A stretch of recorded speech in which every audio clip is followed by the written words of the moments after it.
Hi my name is Amit Sadh and you are watching me on Desi feed के साथ मैं पहले एक और दूसरी फिल्म कर रहा था जो डिले हो गई, थोड़ा डर भी गया था। I am not married, I don't have children, is something जिसके बारे में मुझे कोई आइडिया नहीं है। So to play a father of 4 children, मैं हर पिक्चर, हर कहानी, हर कैरेक्टर में कहीं ना कोई अपनी पर्सनल कड़ी ढूंढने की कोशिश करता हूँ। I had to create new emotions and new understanding. बच्चों के साथ कुछ भी करना सबसे इजी होता है क्योंकि बच्चे सच्चे होते हैं। कंफर्ट जोन है ही नहीं। मुझे नहीं लगता कि एज एन एक्टर या कोई आर्टिस्ट कंफर्ट जोन में कभी भी कुछ भी क्रिएट कर सकता है।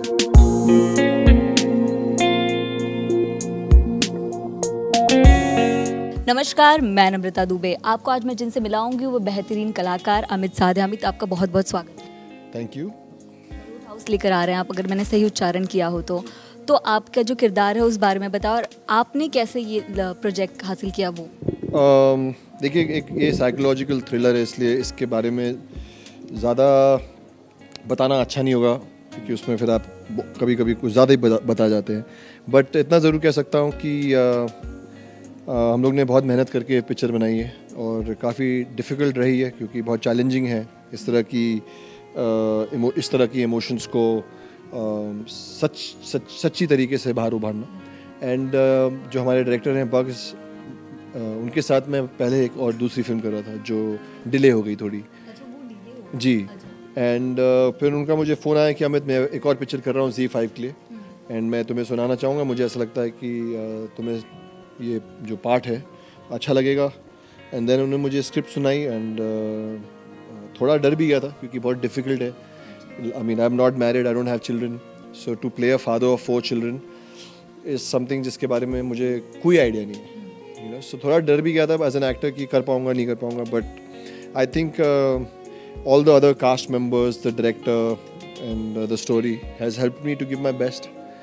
बतौर कलाकार एक ऐसी कौन सी कड़ी होती है आपके हिसाब से कि कोई फिल्म हो या कोई भी वेब सीरीज़ वो करने के लिए आपको राज़ी करती है अंदर से? बहुत अच्छा सवाल है। आई थिंक मैं अपने व्यक्तिगत अनुभव से ये बोलूँगा कि मैं हर पिक्चर, हर कहानी, हर कैरेक्टर में कहीं ना कोई अपनी पर्सनल कड़ी ढूंढने की कोशिश करता हूँ और वो मेरा एक पहला इंटरेक्शन होता है कि भाई ये जो किरदार है, इसका ट्रॉमा, इसकी खुशी, इसका दुख, मैं इससे किस तरह रिलेट कर सकता हूँ। क्या मेरे पास ऐसी कोई पुरानी याद या पुराना कोई ऐसा इमोशन है जो मुझे इस पे, जो इमोशनल रिकॉल जिसको बोलते हैं, कई लोग इसको मेथड एक्टिंग बोलते हैं या इस फिल्म में एज अ रिलेशनशिप नहीं था because I don't have a wife, I don't have children. But इस फिल्म के कुछ इंटेंस मोमेंट्स हैं, कुछ ऐसे सीन्स हैं where you have to be in a certain state of mind जो मैं अपनी लाइफ में एक्सपीरियंस कर चुका हूँ। So that part was easy to understand, but there was still a lot of digging. I had to create new emotions and new understanding. And for me, the two things that helped my process was the writing. I think the writer Sanjeev has written a great story, and he's written in a way where, as an actor, when you read your part, it kind of helps you. It helps you to dig deep. And a bigger credit I give to my director, Bugs, who has with so much sensitivity handled all of us and also pushed us to be real. And of course the actors, because you are a mirror of the actors you work with. I think every actor on this film, all the child artists and Manjari and even the other people that you have not seen on the you've not seen on the poster, I think also helped me to become a better Amit Barot. जैसे कि बताया गया है कि एक सच्ची घटना पर आधारित है, तो आपने इसके पहले कोई रिसर्च किया, इसके बारे में कुछ पढ़ा? ज़रूरत नहीं थी रिसर्च करने की क्योंकि डायरेक्टर और राइटर एक फिल्म के साथ 2 से 3 साल बिताता है, कभी 1 साल बिताता है, एंड देन डायरेक्टर उस पर 1 साल 1.5 साल बिताता है उसको पिक्चर के फॉर्म में नैरेटिव बनाने के लिए, स्क्रीन प्ले लिखने के लिए। तो मैंने स्क्रिप्ट पढ़ी, मुझे एज सच रिसर्च करने की ज़रूरत नहीं थी क्योंकि एक सच्ची कहानी है, ये हो चुकी है। It's inspired by true events, true story.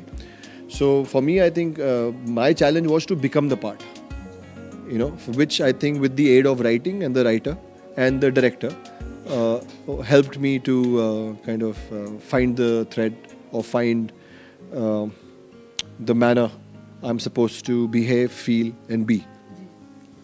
बात करूँ बाकी स्टार कास्ट की, तो बच्चों के साथ काम करना कितना मुश्किल भरा होता है और सबसे इजी होता है, आपका क्या कहना है? बच्चों के साथ कुछ भी करना सबसे इजी होता है क्योंकि बच्चे सच्चे होते हैं.